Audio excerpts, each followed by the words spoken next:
Hey, what is up guys? My name is Ian aka Vengeful Soul, and today I have an MMORPG I'm going to be playing.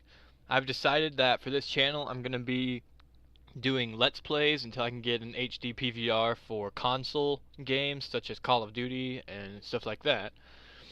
And I'm going to be doing MMORPGs as well, which I have plenty of on my desktop.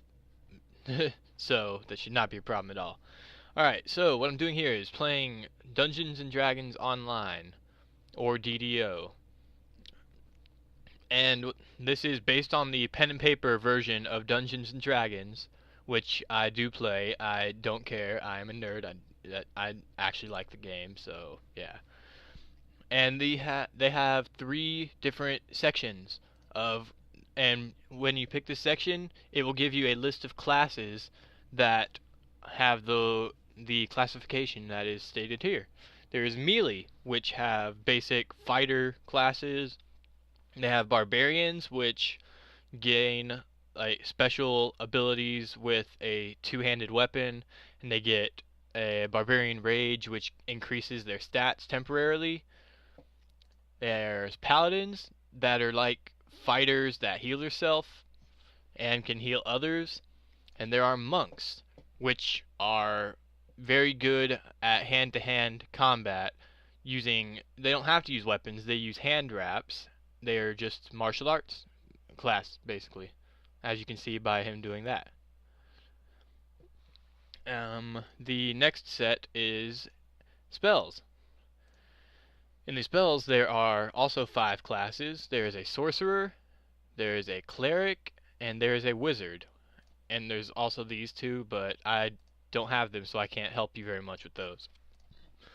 And with these, if you look over here on the right side, it will show like the classification, and it'll show how hard it is to use them when you're alone. Like when you're running through dungeons alone without a party, it shows you how hard they usually are to use. If you click on more info, this has a very good description of the classes so that you can really determine if you think you would like to play this class. And then the stats right here, it will show you what your important stats are. It will give you a reason for why they are important, and it gives you the abilities that they usually specialize in. And the specialist section, which is what I'm going to be in, are are classes with special properties, such as a ranger. It is very good at ranged combat, or with just 2 weapons at a time. There's a rogue that has quite a bit of good uses, in my personal opinion. And there is a bard, which can buff their self or others by doing songs, which you unlock as you level up and stuff like that. I'm going to be a rogue just because I like rogues. I've always liked rogues. Alright, and here you have 4 different choices. These 3 are for the newer players. You can just read the description of them, and you can decide if you want one of them. And all that does is when you level up, it has a little pop-up menu that says, would you like to continue on your path? If you click yes, it will level up for you. All you do is get the experience, and you use the skills that you get. For the more experienced players, however, there is a completely customizable version. You can do your own build. You can experiment with build. You can experiment with different feats, everything like that. And you have this right here. The options only recommended for advanced players, and that is true. If you aren't good at the game, or if you are just trying it out as a new game and you've never played it before, choose one of those 3. But if you're experienced, you can customize if you would like. Here we have the races. There are 8 races, as you can see here, and each race has their own special pros and cons. You have humans who are very versatile. They could play any class basically. They can learn more skills. They get bonus feats. They're pretty good. And there are elves that give 2 points on dexterity but lower constitution by 2, and I'll tell you about those after this because it'll pop up.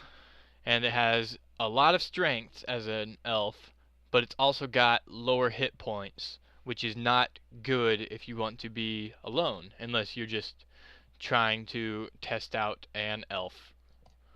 A halfling is what I'm going to be. Wow, that looks like something from Star Wars. What the heck? Alright, anyway, the halflings, what I'm going to be, they have higher dexterity and lower strength. The reason that I'm going to be a halfling is because rogues don't need strength as much as other classes do. Or other race, yeah, other classes. They don't need strength as much as other classes.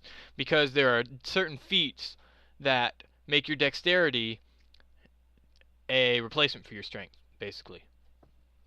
And they have extra strengths. Their weakness is lower strength, like I said. And you have dwarves right here. And dwarves have higher constitution, but lower charisma. And they have resistance to poisons, which is nice. And they have spell resistance. They have pretty good spell resistance. How am I doing on time here? Alright. They have good spell resistance. And they have good balance also. They get special feats. See, dwarven stability. That these give bonuses to their skills. A Warforged. These 4 I'll show you, even though they are, you have to purchase them in the cash shop. Even though, like I said, you don't have to pay. Oh wait, I didn't say that, did I? You don't have to pay to use the cash shop in this. There are certain quests you can do to be able to purchase stuff in the shop. So there are Warforged. They have higher constitution. I think they give +4 constitution, I believe. But they have lower wisdom and charisma. So if you're going to be a cleric or something like that, then you should not be a Warforged. They don't have to breathe. That's not on here, but they don't have to breathe because they are golems brought to life. Which means they are machines and they do not have to actually breathe, which is always nice. And they have special properties that only Warforged can do. They have special armor that only Warforged can use and everything like that. And I will continue this in the next video before I go too far, but in the next video I'll continue teaching about the different races and we will be creating the build for my rogue. Bye guys.